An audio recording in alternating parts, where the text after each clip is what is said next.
ನಮಸ್ಕಾರ ವೀಕ್ಷಕರೇ, ನೀವು ನೋಡ್ತಾ ಇದ್ದೀರಾ ವಿಶ್ವವಾಣಿ ಮನಿ. ನಾನು ಕೇಶವ ಪ್ರಸಾದ್. ವೀಕ್ಷಕರೇ, ಬಿಟ್ಕಾಯಿನ್ ಬಗ್ಗೆ ವಿಶ್ವವಾಣಿ ಮನೆಯಲ್ಲಿ ಸಾಕಷ್ಟು ಉಪಯುಕ್ತದ ಮಾಹಿತಿಯನ್ನು ಈ ಹಿಂದಿನ ಸಂಚಿಕೆಯಲ್ಲಿ ನಾವು ತಿಳಿದುಕೊಂಡಿದ್ದೀವಿ. ಅದರ ಮುಂದುವರೆದ ಭಾಗವಾಗಿ ಇವತ್ತು ಬಿಟ್ಕಾಯಿನನ್ನು ಹೇಗೆ ಖರೀದಿ ಮಾಡುವಂಥದ್ದು, ಅದರ ಬಳಕೆಯನ್ನು ಹೇಗೆ ಮಾಡುವಂಥದ್ದು, ಅದರಲ್ಲಿ ಇರುವಂತಹ ರಿಸ್ಕ್ ರಿವಾರ್ಡ್ ಏನು ಇತ್ಯಾದಿ ಕುತೂಹಲಕರ ಮಾಹಿತಿಯನ್ನು ಇವತ್ತಿನ ವಿಶೇಷ ಎಪಿಸೋಡ್ ನಾವು ತಿಳ್ಕೊಳ್ಳೋಣ.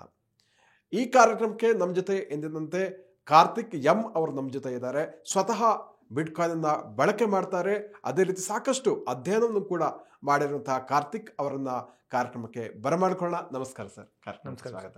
Thank you. ಅಂದ ಹಾಗೆ ಕಳೆದ ಸಂಚಿಕೆಯಲ್ಲಿ ನಾವು ಒಂದಷ್ಟು ಹಿಸ್ಟೋರಿಕಲ್ ಬ್ಯಾಕ್ಗ್ರೌಂಡನ್ನು ಹೇಳಿದ್ವಿ. ಅದು ಫಿಯಟ್ ಕರೆನ್ಸಿ ಇರ್ಬೋದು, ಅದಕ್ಕಿಂತ ಮುಂಚೆ ಚಿನ್ನದ ಬಳಕೆ ಯಾವ ರೀತಿ ಮಾಡ್ತಾ ಇದ್ರು, ನಂತರ ಬಿಟ್ಕಾಯಿನ್ ಹೇಗೆ ಬಂತು ಅನ್ನುವಂಥದ್ದು, ಮತ್ತು ಅದರ ಪ್ರೈಸ್ ಕಳೆದ 10 ವರ್ಷಗಳಲ್ಲಿ ಯಾವ ರೀತಿ ಏರಿಕೆ ಆಗ್ತಾ ಬಂತು ಅನ್ನೋದ್ರ ಬಗ್ಗೆ.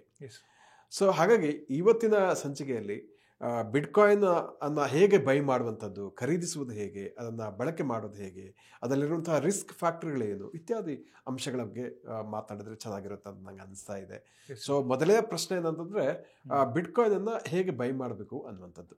ಓಕೆ, ನಾವು ಹಿಂದಿನ ಎಪಿಸೋಡಲ್ಲಿ ಮಾತಾಡೋ ಹಾಗೆ ಬಿಟ್ಕಾಯಿನ್ ಹಣ ಆಗಿರೋದ್ರಿಂದ ನಾವು ಎಲ್ಲರೂ ಒಂದು ಎಕ್ಸ್ಚೇಂಜ್ಗೆ ಹೋಗಿ ಅಲ್ಲೇ ಖರೀದಿ ಮಾಡಬೇಕು ಅನ್ನೋದೇನಿಲ್ಲ. It's a P transaction system. Bitcoin white paper ಏನು ಸತೋಶಿ ನಕೊಮೋಟೊ ಎಂಬ ಅನಾಮಿಕ ವ್ಯಕ್ತಿಯನ್ನು ರಿಲೀಸ್ ಮಾಡಿದ್ರು. ಆ ಒಂದು ವೈಟ್ ಪೇಪರ್ ಅಲ್ಲಿ ಹೆಡ್ಡಿಂಗ್ ಹೇಳುತ್ತೆ, bitcoin A P electronic transaction system without any trusted third party. ಯಾವುದೇ ಒಬ್ಬ ಮಧ್ಯಸ್ಥಿಕೆ ಇಲ್ದಲೇ ಇರ್ತಕ್ಕಂಥ, ಅಂದರೆ ಒಂದು ಸೆಂಟ್ರಲೈಸ್ಡ್ ಎಂಟಿಟಿ, ಫೈನಾನ್ಷಿಯಲ್ ಇನ್ಸ್ಟಿಟ್ಯೂಷನ್ಸ್, ಸರ್ಕಾರ, ಯಾರ ಅದಿಂದಲೂ ಇಲ್ದಲೇ ಇರ್ತಕ್ಕಂಥ ವ್ಯವಸ್ಥೆ ಬಿಟ್ಕಾಯಿನ್. ಸೊ ನೀವು ನೇರ ಬಿಟ್ಕಾಯಿನ್ ಅನ್ನು ಕೂಡ ವರ್ಗಾವಣೆ ಮಾಡ್ಕೊಳ್ಬಹುದು. ಅಂದರೆ ನನಗೆ ಬೇಕಾದಂಥ ಅಗತ್ಯ ವಸ್ತು ಸೇವೆ ನೀವು ಕೊಡ್ತೀರಿ, ನಾನು ಹಣ ಆಗಿ ನಾನು ನಿಮ್ಗೆ ಬಿಟ್ಕಾಯಿನ್ ಕೊಡ್ತೀನಿ. ನೀವು ಹಣದ ಬದಲಿಗೆ ಬಿಟ್ಕಾಯಿನ್ ಬಳಕೆ ಮಾಡ್ಬೋದು. ಬಿಟ್ಕಾಯಿನೇ ಹಣ, ಸ್ವತಃ ಬಿಟ್ಕಾಯಿನೇ ಹಣ. Okay, it's a best form of money. Okay, ಈಗ ನಾವು ಎಲ್ಲರೂ ಕೂಡ ಬಿಟ್ಕಾಯಿನ್ ಬೈ ಮಾಡ್ತಿರೋದು ಕೆಲವೊಂದು ಸೆಂಟ್ರಲೈಸ್ಡ್ ಎಕ್ಸ್ಚೇಂಜಸ್ ಇಂದ. ಓಕೆ, ಈಗ ಎಕ್ಸ್ಚೇಂಜಸ್ ಅಲ್ಲಿ ಹಲವಾರು ಜನ ಬಿಟ್ಕಾಯಿನ್ ಬೈ ಮಾಡೋದು ಎಲ್ಲರೂ ಕೂಡ ಆಲ್ಮೋಸ್ಟ್ ಎಲ್ಲ ಟ್ರೈ ಮಾಡಿರ್ತಾರೆ. ಬಟ್ ಇಲ್ಲಿ ನೆನಪಲ್ಲಿ ಇಟ್ಕೊಬೇಕಾರದು ಏನಂತಂದ್ರೆ, ಬಿಟ್ಕಾಯಿನ್ ಅನ್ನ ಖರೀದಿ ಮಾಡಿದ್ಮೇಲೆ ನನ್ನ ಹತ್ರನೇ ಬಿಟ್ಕಾಯಿನ್ ಇಟ್ಕೊಳ್ಳೋದು ಹೇಗೆ ಅಂತ ಹೇಳಿ. ಸೊ ಬಿಟ್ಕಾಯಿನ್ ಅನ್ನ ನಾವು ಡಿಜಿಟಲ್ ಚಿನ್ನ ಅಂತ ಕೂಡ ಕರಿತೀವಿ. ಸೊ ವೆನ್ಸೆ ಡಿಜಿಟಲ್ ಚಿನ್ನನ ನಾವು ಯಾವ್ದಾದ್ರು ಈಗ ಮಲಬಾರ್ ಗೋಲ್ಡ್ ಅಂಡ್ ಡೈಮಂಡ್ಸ್ ಅಥವಾ ತಾನಿಶ್ ಜ್ಯುವೆಲರ್ಸ್ ಯಾವ್ದಾದ್ರು ಹೋದಾಗ ಚಿನ್ನ ಖರೀದಿ ಮಾಡ್ತೀವಿ, ನಮ್ಮ ಪೇಪರ್ ಕರೆನ್ಸಿ ನೋಟ್ ಕೊಟ್ಟು ಅವತ್ತಿನ ಮಾರ್ಕೆಟ್ ಬೆಲೆಗೆ ತೊಗೊಂಡು ಬರ್ತೀವಿ, ವೆರಿಫೈ ಮಾಡ್ತೀವಿ ಇದು ಅಸಲಿ ಚಿನ್ನನ ಇಲ್ವಾ ಅಂತೇಳಿ. ಇದೇ ರೀತಿ ನಾವು ಯಾವ್ದಾದ್ರು ಒಂದು ಎಕ್ಸ್ಚೇಂಜಲ್ಲಿ ಬಿಟ್ಕಾಯಿನನ್ನು ಖರೀದಿ ಮಾಡಿದಾಗ 2 ಪಾಯಿಂಟ್ನ ನಾವು ವೆರಿಫೈ ಮಾಡ್ಕೊಳ್ಬೇಕು. ಒಂದು, ನಮ್ಮ ಬಿಟ್ಕಾಯಿನನ್ನು ನಾವು ನಮ್ಮ ಕಂಟ್ರೋಲಿಗೆ ತೊಗೊಳ್ಬೇಕು. ಎರಡನೇದು, ನಮ್ಮ ಹತ್ರ ಇರ್ತಕ್ಕಂಥ ಬಿಟ್ಕಾಯಿನ್ ರಿಯಲ್ ಬಿಟ್ಕಾಯಿನ್ ಅಲ್ವಾ ಅಂತೇಳಿ ನಾವು ವೆರಿಫೈ ಮಾಡ್ಕೊಳ್ಬೇಕಾಗತ್ತೆ. ಕರೆಕ್ಟ್, ಇದು ಬಹಳ ಮುಖ್ಯವಾದ ಪ್ರಶ್ನೆ ಅಂತ ಅನಿಸ್ತಾ ಇದೆ ನನಗೆ. ಒಂದು, ತಾವು ಹೇಳಿದ್ರಿ ಕಂಟ್ರೋಲ್ ನಮ್ಮ ಕೈಯಲ್ಲಿ ಇದೆಯಾ ಇಲ್ವಾ ಅಂತ ನೋಡಬೇಕು ಅಂತ. ಅದು ಹೇಗೆ ನಾವು ಅದನ್ನು ಚೆಕ್ ಮಾಡುವಂಥದ್ದು? ಇದರಲ್ಲಿ ಸ್ವಲ್ಪ ಬಿಟ್ಕಾಯಿನ್ ಒಂದು ಸಾಫ್ಟ್ವೇರ್ ಆಗಿರೋದ್ರಿಂದ ಬೈ ಡಿಫಾಲ್ಟ್ ಕೆಲವೊಂದು ಯೂಸ್ ಕೇಸಸ್ನ ಅದನ್ನು ಕಲೀಲೇಬೇಕಾದಂಥ ಅನಿವಾರ್ಯತೆ ಇದೆ. ಇಲ್ಲ ಅಂತಂದರೆ ನಾನು ಕಲಿಯೋದಕ್ಕೆ ಅವಕಾಶ ಇಲ್ಲ, ನನಗೆ ಮಾಡೋಕ್ಕೆ ಇಂಟ್ರೆಸ್ಟ್ ಇಲ್ಲ ಅಂತಂದರೆ ಒಂದು ಟ್ರಸ್ಟೆಡ್ ಥರ್ಡ್ ಪಾರ್ಟಿ ಮೇಲೆ, ಈಗ ಯಾರೆಲ್ಲ ಫೈನಾನ್ಷಿಯಲ್ ಸರ್ವಿಸಸ್ ಕೊಡ್ತಾ ಇದ್ದಾರೆ ಎಕ್ಸ್ಚೇಂಜ್, ಅವ್ರ ಮೇಲೆ ನಂಬಿಕೆ ಇಟ್ಟು ಬಿಟ್ಕಾಯಿನ್ ಅಲ್ಲೇ ಇಡಬೇಕಾಗುತ್ತೆ. ಬಟ್ ಹಿಸ್ಟ್ರಿ ಶೋಸ್ ಆ ಎಕ್ಸ್ಚೇಂಜ್ ಏನಾದ್ರು ಮುಳುಗೋದ್ರೆ ನಮ್ಮ ಬಿಟ್ಕಾಯಿನ್ ಕೂಡ ಮುಳುಗೋಗಿರುತ್ತೆ. ಒಂದು, ಹಾಗಾಗಿ ನಮ್ಮ ಬಿಟ್ಕಾಯಿನ್ ನಮ್ಮ ಹತ್ರನೇ ತೊಗೊಳ್ಬೇಕು ಅಂತಂದರೆ ಕ್ರಿಪ್ಟೋಗ್ರಫಿ ಕಾನ್ಸೆಪ್ಟಲ್ಲಿ ಪ್ರೈವೇಟ್ ಕೀ ಮತ್ತು ಪಬ್ಲಿಕ್ ಕೀ ಕಾನ್ಸೆಪ್ಟ್ ಇದೆ.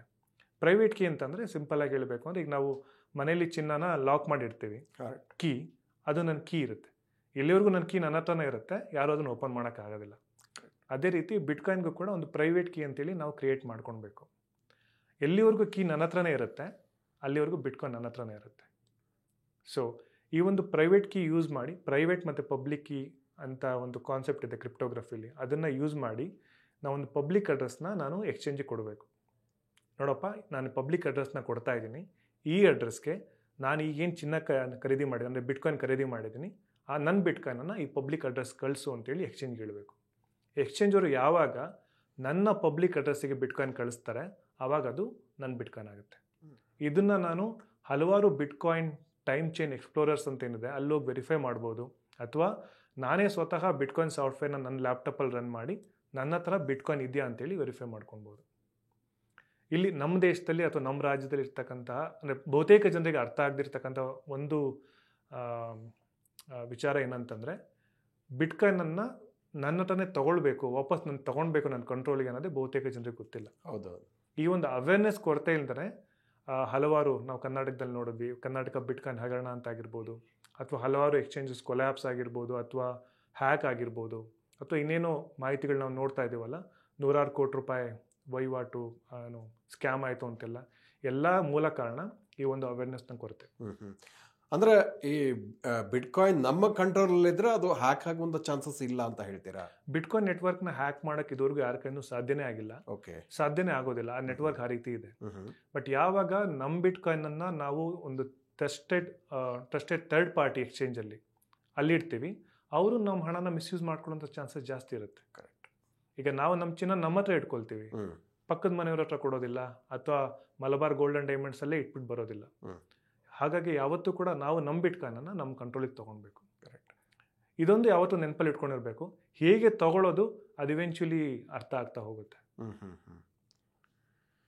ಇನ್ನೊಂದು, ಈಗ ನಾವು ಕರೆನ್ಸಿ ನೋಟುಗಳನ್ನು ವಿನಿಮಯ ಮಾಡಿಕೊಳ್ಳುವಂಥ ಸಂದರ್ಭದಲ್ಲಿ ಅವುಗಳ ಸ್ಮಾಲೆಸ್ಟ್ ಯೂನಿಟ್ ಅನ್ನೆಲ್ಲ ನಾವು ನೋಡ್ತೀವಿ. ಅದು ₹1, ₹2 ಹೀಗೆ ಚಲಾವಣೆಯಲ್ಲಿ ಇರುವಂಥದ್ದು. ಅದೇ ರೀತಿ ಈಗ ಬಿಟ್ಕಾಯಿನಲ್ಲಿ ಈಗ ಆ ರೀತಿಯ ಒಂದು ಸ್ಮಾಲೆಸ್ಟ್ ಯೂನಿಟ್ಗಳಿದೆಯಾ? ಎಷ್ಟು ಅದಕ್ಕೆ ಪೇ ಮಾಡಬೇಕಾಗುತ್ತೆ, ಹೇಗೆ ಅಂತ? ನಾವು ರೂಪಾಯಿ ಮಾಪನದಲ್ಲಿ ನಾವೇನು ಈಗ ಬಳಕೆ ಮಾಡ್ತಿದ್ವಿ ಪೇಪರ್ ಕರೆನ್ಸಿಲಿ, ಈಗ ನಾವು ಬಳಕೆ ಮಾಡ್ತಿರೋದು ₹1. ಇದು ಸ್ಮಾಲೆಸ್ಟ್ ಯೂನಿಟ್ ಆಫ್ ಅಕೌಂಟ್. ಮೊದಲು ಪೈಸಾ ಇತ್ತು, ಈಗ ಯಾರು ಪೈಸಾ ಬಳಕೆ ಮಾಡ್ತಿಲ್ಲ. ಹೌದು. ಸೊ ಅದೇ ರೀತಿ ಬಿಟ್ಕಾಯಿನ್ ಒಂದು ಹಣದ ವ್ಯವಸ್ಥೆ ಆಗಿರೋದ್ರಿಂದ ಒಂದು ಬಿಟ್ಕಾಯಿನ್ ಅಲ್ಲಿ 100 ಮಿಲಿಯನ್ ಸತೋಶಿಸ್ ಇರುತ್ತೆ. ಒಂದು satoshi is a least unit of account ಬಿಟ್ಕಾಯಿನ್ನ ಫೈನಾನ್ಷಿಯಲ್ ಸಿಸ್ಟಮ್ ಅಲ್ಲಿ. ಈಗಿರ್ತಕ್ಕಂಥ ಮಾರ್ಕೆಟ್ನ ಆಧಾರದ ಮೇಲೆ ನಮಗೆ ₹1ಗೆ 10 ಸತೋಶಿಸ್ ಬರುತ್ತೆ. ಇವತ್ತಿನ ಮಾರ್ಕೆಟ್ ಬೆಲೆ ನಡೀತಾ ಇರ್ತಕ್ಕಂಥ ಇದೊಂಥರ ಕರೆನ್ಸಿ ಎಕ್ಸ್ಚೇಂಜ್ ವ್ಯಾಲ್ಯೂ ಅಂತ ಅನ್ಬೋದು. ಈಗ $US ಟು INRಗೆ ಏನು ಇವತ್ತಿನ ಬೆಲೆ ಇದೆ, ಅದೇ ರೀತಿ ಇಂಡಿಯನ್ ರುಪಿಗೂ ಕೂಡ ಬಿಟ್ಕಾಯಿನ್ಗೆ ಈ ಒಂದು ಬೆಲೆ ನಡೀತಾ ಇರುವಂಥದ್ದು. ₹1ಗೆ ಈಗ 10 ಸತೋಶಿ ಬರುತ್ತೆ. ₹1ಗೆ 10 ಸತೋಶಿ ಇವತ್ತಿನ ನಾವು ಒಂದು ವಿಡಿಯೋ ರೆಕಾರ್ಡ್ ಮಾಡ್ತಾ ಇವತ್ತಿನ ದಿನಕ್ಕೆ. ಓಕೆ ಸರ್, ಇನ್ನೊಂದು ಇಂಟ್ರೆಸ್ಟಿಂಗ್, ನಾನು ಆಗಲೇ ಕೇಳಬೇಕು ಅಂದ್ಕೊಂಡಿದ್ದೆ, ಬಿಟ್ಕಾಯಿನ್ ಕ್ರಿಯೇಟ್ ಮಾಡಿದವರು ಹಾಗಿದ್ರೆ ಯಾರು ಅನ್ನುವಂಥದ್ದು? ಸೊ ಸತೋಶಿ ನಕೊಮೋಟೋ ಎಂಬ ಅನಾಮಿಕ ವ್ಯಕ್ತಿ. ಓಕೆ, ಸತೋಶಿ ನಕೊಮೋಟೋ ಅನ್ನೋ ಹೆಸರು ಇಡೀ ಜಗತ್ತಿನಲ್ಲಿ ಯಾರೊಬ್ರಿಗೂ ಆ ಒಂದು ಹೆಸರು ಇರುವಂಥ ವ್ಯಕ್ತಿನೇ ಇಲ್ಲ. ಇದನ್ನ ಅರ್ಥ ಮಾಡ್ಕೊಬೇಕು ಅಂದಾಗ ನಾವು ಹಣ ಅಂತ ಅನ್ನೋದಕ್ಕೆ ಮತ್ತೆ ಬೇಸಿಕ್ ಕಾನ್ಸೆಪ್ಟ್ಗೆ ಹೋಗೋಣ. ಈಗ ನಾವು ಮನುಷ್ಯ ಸಾವಿರಾರು ವರ್ಷಗಳಿಂದ ಏನೆಲ್ಲ ವಸ್ತು ಹಣವಾಗಿ ಬಳಕೆ ಮಾಡ್ಕೊತ ಬಂದಿದ್ರು, ಅದರಲ್ಲಿ ಒಂದೇ ಒಂದು ಇವತ್ತು ಕೂಡ ಮೌಲ್ಯ ಉಳಿಸ್ಕೊಂಡಿರೋದು ಯಾವುದು ಅಂತಂದರೆ ಚಿನ್ನ. ಚಿನ್ನಕ್ಕೆ ಯಾವುದೇ ರೀತಿ ಸೃಷ್ಟಿಕರ್ತ ಇಲ್ಲ, ಚಿನ್ನ ಪ್ರಕೃತಿಲಿದೆ, ಹಾಗಾಗಿ ಅದನ್ನು ಕಮಾಡಿಟಿ ಅಂತ ಹೇಳ್ತೀವಿ. ಬಿಟ್ಕಾಯಿನ್ ಅಂದರೆ ಡಿಜಿಟಲ್ ಫಾರ್ಮಲ್ಲಿ 1980ನೇ ಇಸ್ವಿಯಿಂದ ಹಲವಾರು ಜನ ಬಿಟ್ ಗೋಲ್ಡ್ ಅಥವಾ ಈ ರೀತಿ ಡಿಜಿಟಲ್ ಕಾಯಿನ್ಸ್ಗಳನ್ನು ತರಬೇಕು ಅಂತೇಳಿ ತುಂಬ ಜನ ಪ್ರಯತ್ನ ಪಟ್ಟರು, ಆದರೆ ಯಾರಿಗೂ ಕೂಡ ಸಕ್ಸೀಡ್ ಆಗೋಕ್ಕಾಗಲಿಲ್ಲ. ಒಂದೇ ಒಂದು ಮೈನ್ ಪ್ರಾಬ್ಲಮ್ ಏನಿತ್ತು ಅಂತಂದರೆ, ಒಂದು ಸೆಂಟ್ರಲೈಸೇಷನ್ ನೇಚರ್, ಅಂದರೆ ಎಲ್ಲಿಂದ ಆಪರೇಟ್ ಆಗ್ತಾ ಇದೆ ಅನ್ನೋದು ಒಂದು. ಎರಡನೇದು ಸೃಷ್ಟಿಕರ್ತ. ಒಬ್ಬ ಹಣಕ್ಕೆ ಸೃಷ್ಟಿಕರ್ತ ಇದ್ದಾನೆ ಅಂತಂದರೆ ಅವನು ಆ ಹಣನ ಯಾವಾಗ ಬೇಕಾದ್ರೂ ಹೇಗೆ ಬೇಕಾದ್ರೂ ಬದಲಾಯಿಸ್ಕೊಳ್ತಾನೆ. ಸೊ ಬಿಟ್ಕಾಯಿನ್ ಅನ್ನುವಂಥ ಹಣ ಅದು ಪ್ರಕೃತಿಲಿ ಇರಬೇಕು ಅಂದರೆ ಸೃಷ್ಟಿಕರ್ತ ಇರಬಾರ್ದಾಗಿತ್ತು. ಹಾಗೆ ಸತೋಶಿ ನಕೊಮೋಟೋ ಎಂಬ ಅನಾಮಿಕ ವ್ಯಕ್ತಿ ಏನಿದ್ದಾರೆ, ಈಸ್ ಎ ಕ್ರಿಪ್ಟೋಗ್ರಾಫರ್, ಒಬ್ಬ ಕಂಪ್ಯೂಟರ್ ಸೈಂಟಿಸ್ಟ್. ತನ್ನ ಹೆಸರನ್ನ ತಾನು ಎಲ್ಲೂ ಕೂಡ ಅವನು ಪರಿಚಯನೇ ಮಾಡಿಸ್ಕೊಳ್ಳಿಲ್ಲ. ಒಂದು ಅನಾಮಿಕವಾಗಿ ಒಂದು ವೈಟ್ ಪೇಪರ್ ಪಬ್ಲಿಷ್ ಮಾಡಿದ್ರು, ನಾನು ಈ ಥರ ಡಿಸ್ಕವರ್ ಮಾಡಿದ್ದೀನಿ, ಅಂದರೆ ಅನ್ವೇಷಣೆ ಮಾಡಿದ್ದೀನಿ ಅಂತೇಳಿ. ಸುಮಾರು ಒಂದು 6-7 ತಿಂಗಳು ಅಥವಾ 1 ವರ್ಷ ಏನೋ ಬಿಟ್ಕಾಯಿನ್ ಸಾಫ್ಟ್ವೇರ್ ರನ್ ಮಾಡೋದು ಹೇಗೆ ಈ ರೀತಿ ಟೆಕ್ನಿಕಲಿ ಡಿಸ್ಕಷನ್ ಮಾಡಿದ್ರು. ಒಂದು ದಿನ ಹೊರಟೋದ್ರು. ಸೊ ಇನ್ ಎ ವೇ ಏನಾಯಿತು ಅಂತಂದರೆ ಬಿಟ್ಕಾಯಿನ್ ಸಾಫ್ಟ್ವೇರ್ ಡಿಸೆಂಟ್ರಲೈಸ್ಡ್ ಆಯಿತು, ಯಾರ ಅಧೀನದಲ್ಲೂ ಇಲ್ಲ, ಸೃಷ್ಟಿಕರ್ತ ಯಾರು ಅಂತ ಗೊತ್ತಿಲ್ಲ. ಕೆಲವರು ಇದನ್ನು ಡಿಸ್ಅಡ್ವಾಂಟೇಜ್ ಆಗಿ ತಗೊಳ್ತಾರೆ, ಬಟ್ ನನ್ನ ಪ್ರಕಾರ ಇದು ಡಿಸ್ಅಡ್ವಾಂಟೇಜ್ ಅಲ್ಲ, ಇಟ್ಸ್ ಅನ್ ಅಡ್ವಾಂಟೇಜ್. ಸತೋಶಿ ನಕೊಮೋಟೋ ಎಂಬ ಅನಾಮಿಕ ವ್ಯಕ್ತಿ ಜಗತ್ತಿಗೆ 2 ಕೊಡುಗೆ ಕೊಟ್ಟಿದ್ದಾರೆ ಅಂತ ಹೇಳಿ ನಾನು ಹೇಳ್ತೀನಿ. ಒಂದು, ಬಿಟ್ಕಾಯಿನ್ ಅನ್ನುವಂಥ ಹಣದ ವ್ಯವಸ್ಥೆನ ಅನ್ವೇಷಣೆ ಮಾಡಿದ್ದು. ಎರಡನೇದು, ತಾನು ಯಾರು ಅಂತೇಳಿ ಜಗತ್ತಿಗೆ ಹೇಳ್ದಲೇ ಇದ್ದಿದ್ದು. ಒಂದು ವೇಳೆ ಆತ ಯಾರು ಅಂತ ಹೇಳಿ ಗೊತ್ತಾಗಿದ್ದಿದ್ರೆ ಆತನ ಬಣ್ಣ ಯಾವುದು, ಅವನ ಜಾತಿ ಯಾವುದು, ಅವನ ಧರ್ಮ ಯಾವುದು, ಅಥವಾ ಅವನು ಯಾವ್ದು ನ್ಯಾಷನಾಲಿಟಿ, ಇದ್ರ ಮೇಲೇ ಜನ ಅಥವಾ ವ್ಯವಸ್ಥೆ ಡಿಸ್ಕಷನ್ ಮಾಡ್ತಾ ಇತ್ತು ಹೊತ್ತು ಆತ ಏನು ಅನ್ವೇಷಣೆ ಮಾಡಿದ್ದ ಅದ್ರ ಬಗ್ಗೆ ಚರ್ಚೆಗಳು ಕಮ್ಮಿ ಆಗ್ತಾ ಇತ್ತು, ಅಥವಾ ಅವನ ಕ್ಯಾರೆಕ್ಟರ್ ಅಸಾಸಿನೇಷನ್ ಮಾಡ್ತಾಯಿದ್ರು. ಸೊ ಇವತ್ತು ಬಿಟ್ಕಾಯಿನ್ ಇವತ್ತು ಇಲ್ಲಿವರೆಗೂ ಬಂದಿರೋದಕ್ಕೆ ಮೂಲ ಕಾರಣ ಅವರ ಅನ್ವೇಷಣೆ, ಅವ್ರು ಯಾರು ಅಂತ ಜಗತ್ತಿಗೆ ಗೊತ್ತಿಲ್ಲದೇ ಇರುವಂಥದ್ದು. ಸೊ ಹಾಗಿದ್ರೆ ಇವಾಗ ತಾವು ಹೇಳಿದ್ರಿ ಬಿಟ್ಕಾಯಿನ್ನ ವಿಶೇಷತೆಗಳ ಬಗ್ಗೆ. ಭವಿಷ್ಯದಲ್ಲಿ ಇದರ ಒಂದು ಬಳಕೆ ಯಾವ ರೀತಿ ಆಗ್ಬೋದು, ಅದರ ವಿನಿಮಯ ಯಾವ ರೀತಿ ಇರ್ಬೋದು ಅಂತ ತಮ್ಗೆ ಅನಿಸುತ್ತೆ? ಇತಿಹಾಸದಲ್ಲಿ ನಾವು ಏನು ನಡ್ಕೊಂಬಂದ್ವೋ ಮುಂದೆ ಕೂಡ ಅದೇ ರೀತಿ ಆಗುತ್ತೆ ಅನ್ನೋದು ನನ್ನ ಅಭಿಪ್ರಾಯ. ಈಗ ಯಾವೆಲ್ಲ ವಸ್ತುಗಳನ್ನು ನಾವು ಬಿಟ್ಬಿಟ್ಟು ಬೇರೆ ಬೇರೆ ವಸ್ತುಗಳಿಗೆ ಹಣವಾಗಿ ಬಳಕೆ ಮಾಡ್ಕೊತ ಬಂದ್ವಲ್ಲ, ಈಗಲೂ ಕೂಡ ನಾವೊಂದು ಟ್ರಾನ್ಸಿಷನ್ ಫೇಸಲ್ಲಿ ಇದ್ದೀವಿ. ನಾವು ಬಳಕೆ ಮಾಡ್ತಿರ್ತಕ್ಕಂಥ ಹಣಕ್ಕೆ ಹಾರ್ಡ್ನೆಸ್ ಅನ್ನುವಂಥ ಫೀಚರ್ ಇಲ್ಲ. ಇದನ್ನು ಆರಾಮವಾಗಿ ಕ್ರಿಯೇಟ್ ಮಾಡ್ಬೋದು, ಕ್ರಿಯೇಟ್ ಮಾಡ್ತಿದೆ ಕೂಡ. ಅಮೆರಿಕ ಸರ್ಕಾರ ಕೂಡ ಡಾಲರ್ನೂ ಕ್ರಿಯೇಟ್ ಮಾಡ್ತಾ ಇದೆ, ನಮ್ಮ ದೇಶ ಕೂಡ ರೂಪಾಯಿನೂ ಕೂಡ ಕ್ರಿಯೇಟ್ ಮಾಡ್ತಾ ಇದೆ. ಹಾಗಾಗಿ ನಾವು ಬಳಕೆ ಮಾಡ್ತಿರ್ತಕ್ಕಂಥ ಪೇಪರ್ ಹಣ ಕಮ್ಮಿ ಆಗ್ತಾ, ಅದು ಮೌಲ್ಯ ಕಮ್ಮಿ ಆಗ್ತಾ ಹೋಗ್ತಾ ಇದೆ. ಹಾಗಾಗಿ ನಾವು ಅನಿವಾರ್ಯ ಕಾರಣಗಳಿಂದ ಬೇರೊಂದು ಹಣಕ್ಕೆ ಹೋಗಲೇಬೇಕಾದಂಥ ಪರಿಸ್ಥಿತಿಗೆ ಬಂದಿರುವಂಥದ್ದು. ಈಗ ಅಮೆರಿಕ ಸರ್ಕಾರ ಸ್ಟೇಬಲ್ ಕಾಯಿನ್ ಅಂತ ಒಂದು ಲೆಜಿಸ್ಲೇಷನ್ ತಂತು. ಕಾರಣ ಏನು ಅಂತಂದರೆ, ಹಲವಾರು ದೇಶಗಳು, ಅರ್ಜೆಂಟೀನಾ, ನೈಜೀರಿಯಾ ಅಥವಾ ಲ್ಯಾಟಿನ್ ಅಮೆರಿಕ ಕಡೆ ಇರುವಂಥ ಹಲವಾರು ದೇಶಗಳು, ಆ ದೇಶದಲ್ಲಿರ್ತಕ್ಕಂಥ ಜನ ಆ ದೇಶದ ಕರೆನ್ಸಿನೇ ಅವ್ರು ಬಳಕೆ ಮಾಡ್ತಾ ಇಲ್ಲ. ಇದನ್ನು ನಾವು ಹಲವಾರು ಯೂಟ್ಯೂಬ್ ಚಾನಲಲ್ಲಿ ಕೂಡ ನೋಡಿದ್ವಿ. ವಿಶ್ವೇಶ್ವರ ಭಟ್ ಸರ್ ಕೂಡ ಹಲವಾರು ವಿದೇಶ ಪ್ರವಾಸಗಳಿಗೆ ಹೋದಾಗ ಅಲ್ಲಿರ್ತಕ್ಕಂಥ ಕರೆನ್ಸಿ ಮೌಲ್ಯ ಎಷ್ಟು ಹೋಗಿದೆ ಅಂತ ಕೂಡ ಅವರು ಕೂಡ ಪೋಸ್ಟ್ ಮಾಡಿರೋದನ್ನ ನಾವು ನೋಡಿದ್ದೀವಿ. ಎಷ್ಟು ಪ್ರಮಾಣದಲ್ಲಿ ನಾವು ಮನುಷ್ಯ ಬಳಕೆ ಮಾಡ್ತಿರ್ತಕ್ಕಂಥ ಕರೆನ್ಸಿ ತನ್ನ ಮೌಲ್ಯವನ್ನು ಕಳೆದುಕೊಂತ ಹೋದ ಸಂದರ್ಭದಲ್ಲಿ ಮನುಷ್ಯ ಬೇರೊಂದು ಹಣದ ಕಡೆ ನೋಡೋಕ್ಕೆ ಶುರು ಮಾಡ್ತಾನೆ. Because it's store of value. ಈಗ ಅರ್ಜೆಂಟೀನಾ, ನೈಜೀರಿಯಾ, ಜಿಂಬಾಬ್ವೆ ಅಥವಾ ಲ್ಯಾಟಿನ್ ಅಮೆರಿಕ ಕಡೆ ಇರುವಂಥ ಬಹುತೇಕ ದೇಶಗಳು ಯಾಕೆ ಅವರು US ಡಾಲರ್ ಅನ್ನುವಂಥ ಡಿಜಿಟಲ್ ಕಾಯಿನ್ಗಳನ್ನು ಬಳಕೆ ಮಾಡ್ತಾ ಇದ್ದಾರೆ ಅಂದರೆ, ಅದನ್ನು USDT ಅಂತ ಕರೀತಾರೆ. T stands for ಟೆದರ್. ಯಾಕೆ ಅಂದರೆ ಅದು ಅನಿವಾರ್ಯ. ಅರ್ಜೆಂಟೀನಾ ಪೀಸೋದಲ್ಲಿ ಬದುಕೋಕ್ಕೆ ಸಾಧ್ಯನೇ ಇಲ್ಲ. ಇವತ್ತು ಒಂದು ತೆಂಗಿನಕಾಯಿ ಬೆಲೆ 100 ರೂಪಾಯಿ ಇದೆ ಅಂತಂದರೆ ನಾಳೆ ದಿನ ಅದು 200 ರೂಪಾಯಿ ಆಗಿರುತ್ತೆ. ಆ ರೀತಿ ಪರಿಸ್ಥಿತಿಯಲ್ಲಿ ಹಾಗಾಗಿ ಅನಿವಾರ್ಯ ಕಾರಣಗಳಿಂದ ಅವರು USDT ಬಳಕೆ ಮಾಡ್ತಾ ಇದ್ದಾರೆ. ಹಾಗಾಗಿ ಮುಂದೊಂದು ದಿನ ನಾವು ಯಾವ ಅಗತ್ಯ ವಸ್ತುಗಳು ಮತ್ತು ಸೇವೆಗಳನ್ನು ಬಳಕೆ ಮಾಡೋದಕ್ಕೆ ಅಂದರೆ ಕೊಂಡ್ಕೊಳ್ಳೋದಕ್ಕೆ ಸಾಧ್ಯನೇ ಆಗದಲ್ಲೇ ಇರತಕ್ಕಂಥ ಪರಿಸ್ಥಿತಿಗೆ ಹೋಗ್ತಾ ಇರೋ ಸಂದರ್ಭದಲ್ಲಿ ಮನುಷ್ಯ ಅಥವಾ ಸಮಾಜ ಬೇರೊಂದು ವಸ್ತುವನ್ನು ಹಣವಾಗಿ ಬಳಕೆ ಮಾಡೋದಕ್ಕೆ ಹೋಗ್ತಾನೆ. ಇದು ಅನಿವಾರ್ಯ. ಅಂದರೆ ಈಗ ತಾವೀಗ ಮುಂದಿನ ಒಂದು ಅಂದರೆ ಭವಿಷ್ಯದಲ್ಲಿ ಇವನ್ ಡಾಲರ್ ಕೂಡ ಅದರ ಬೆಲೆಯನ್ನು ಕಳೆದುಕೊಳ್ಳುವಂಥ ಚಾನ್ಸಸ್ ಇದೆ ಅಂತ ಹೇಳ್ತೀರಾ? ಡಾಲರ್ ಆಲ್ರೆಡಿ ತನ್ನ ಮೌಲ್ಯ ಕಳ್ಕೊಂಡ್ಬಿಟ್ಟಿದೆ. Since the inception of federal reserve 1913 ಸ್ಥಾಪನೆ ಆಗಿದ್ದು, ಅಲ್ಲಿಂದ ಇಲ್ಲಿವರೆಗೆ 99.9% ತನ್ನ ಮೌಲ್ಯವನ್ನು ಅದು ಕಳ್ಕೊಂಡ್ಬಿಟ್ಟಿದೆ. 99% ಮೌಲ್ಯ ಕಳ್ಕೊಂಡಿರ್ತಕ್ಕಂಥ ಡಾಲರ್ ಎದುರು ನಮ್ಮ ದೇಶದ ರೂಪಾಯಿ 87 ಪಟ್ಟು ಕೆಳಗಡೆ ಬಿದ್ದಿದೆ. It's a relative comparison. Einstein ಅವರು ರಿಲೇಟಿವ್ ವೆಲಾಸಿಟಿ ಅಂತ ಹೇಳ್ತಾರಲ್ಲ, ಡಾಲರ್ ಬಿದ್ದಿದೆ ನಿಜ, ಡಾಲರ್ಗಿಂತ ಬೇರೆ ಕರೆನ್ಸಿಗಳು ಎಷ್ಟು ಬಿದ್ದಿದೆ? ಇನ್ನೂ ಜಾಸ್ತಿ ಬಿದ್ದಿದೆ. ನಾವು ಡಾಲರ್ ಕಂಪೇರ್ ಮಾಡ್ತಾ ಇದ್ದೀವಿ, but the dollar benchmark ಅಲ್ಲ. It's not a hurdle rate, it's not a benchmark. ಅದೇ ವೀಕ್ ಕರೆನ್ಸಿ. ಕರೆಕ್ಟ್. ನಾವು ಕಂಪೇರ್ ಮಾಡಬೇಕಾದ್ರೆ ಚಿನ್ನಕ್ಕೆ ಕಂಪೇರ್ ಮಾಡಬೇಕು, ಯಾಕಂದರೆ ಪ್ರಿಂಟ್ ಮಾಡೋಕೆ ಆಗದಲ್ಲೇ ಇರ್ತಕ್ಕಂಥ ವಸ್ತು. ಅಥವಾ ಬಿಟ್ಕಾಯಿನ್ ಕಂಪೇರ್ ಮಾಡಬೇಕು, ಅದು ಕೂಡ ಪ್ರಿಂಟ್ ಮಾಡೋಕೆ ಆಗದಲ್ಲೇ ಇರ್ತಕ್ಕಂಥ ವಸ್ತು. Dollar is a weak currency, it's completely weak currency. Correct, ನೀವು ಹೇಳಿದ ನಿಜ. ಸಾಮಾನ್ಯವಾಗಿ ಏನಾಗುತ್ತೆ, ನಾವು ಇಂಡಿಯನ್ಸ್ ಮಾತಾಡುವಾಗ ರುಪಿ ತುಂಬ ವೀಕ್ ಆಗಿದೆ, ಅದು ತುಂಬ ಹೈಲೈಟ್ ಆಗುತ್ತೆ, ಸುದ್ದಿ ಆಗುತ್ತೆ. ಅಫ್ಕೋರ್ಸ್ ಇವಾಗ 87, 88ಗೆ ಬಂತು ಅಂತ ಹೇಳ್ತೀವಿ. At the same time global ಮಾರ್ಕೆಟನ್ನು ನೋಡಿದಾಗ ಅಲ್ಲಿ ಡಾಲರ್ ಕೂಡ ವೀಕ್ ಆಗಿರುವಂಥದ್ದು ಅದಷ್ಟು ಹೈಲೈಟ್ ಆಗೋದಿಲ್ಲ ನಮ್ಮ ಇಂಡಿಯನ್ಸ್ಗೆ ಯೂಶಲಿ ನಾವು ಮಾತಾಡುವಂಥ ಸಂದರ್ಭದಲ್ಲಿ. ಅದು ಒಂದು. ಸೊ ಅದಕ್ಕೆ ಕಾರಣ ಏನು ಅಂತ ಕೂಡ ತಾವು ಹೇಳಿದ್ರಿ, ಜಗತ್ತಿನ ಬೇರೆ ಬೇರೆ ದೇಶಗಳಲ್ಲಿ ಅಲ್ಲಿನ ಕರೆನ್ಸಿಗಳು ವೀಕ್ ಆಗ್ತಾ ಇರುವಂಥದ್ದು. ಸೊ ಇಂಥ ಒಂದು ಸಂದರ್ಭದಲ್ಲಿ ಈಗ ತಾವು ಹೇಳಿದ್ರಿ ಚಿನ್ನ ಮತ್ತು ಬಿಟ್ ಕಾಯಿನ್ ಬಹಳ ಟ್ರಸ್ಟ್ ಇಡ್ಬೋದು ಅದರ ಮೇಲೆ, ಅದು ವೀಕ್ ಆಗಲ್ಲ ಅನ್ನುವಂಥದ್ದು. ಸೊ ನಾವು ಇಲ್ಲೂ ಕೂಡ ಹೇಗೆ ನಾವು ಬಿಟ್ ಕಾಯಿನ್ ಬಗ್ಗೆ ಮಾತಾಡುವಂಥ ಸಂದರ್ಭದಲ್ಲಿ ಅಫ್ಕೋರ್ಸ್ ಅದರ ಸ್ಕ್ಯಾರ್ಸಿಟಿ ಇದೆ, 2,10,00,000ಕ್ಕೆ ಅದರ ಲಿಮಿಟ್ ಇದೆ ಅಂತಂಥದ್ದು, ಮತ್ತು ಒಂದು ಕೂಡ ಎಕ್ಸ್ಟ್ರಾ ಆಗಲ್ಲ ಅಂತ. ಬಟ್ ಆದರೆ ಈಗ ಚಿನ್ನದ ಬಗ್ಗೆ ಎಲ್ರಿಗೂ ಒಂದು ವಿಶ್ವಾಸ ಇದೆ, ಅದು ಕಣ್ಣಿಗೆ ಕಾಣುತ್ತೆ, ಅಥವಾ ಅಫ್ಕೋರ್ಸ್ ಡಿಜಿಟಲ್ ಕೂಡ ಇದೆ, ಅದು ಬೇರೆ ವಿಷಯ. ಆದರೆ ಬಿಟ್ ಕಾಯಿನ್ ಯಾವತ್ತೂ ಕಣ್ಣಿಗೆ ಕಾಣದಂತಹ ಒಂದು ಇದು ಸಾಫ್ಟ್ವೇರ್ ಇದು. ಸೊ ಇದನ್ನು ಹೇಗೆ ನಂಬುವಂಥದ್ದು ಅನ್ನುವಂಥ ಒಂದು ಭಯ, ಒಂದು ಆತಂಕ ಸಹಜವಾಗಿ ಸ್ವಾಭಾವಿಕವಾಗಿ ಜನರಲ್ಲಿದೆ.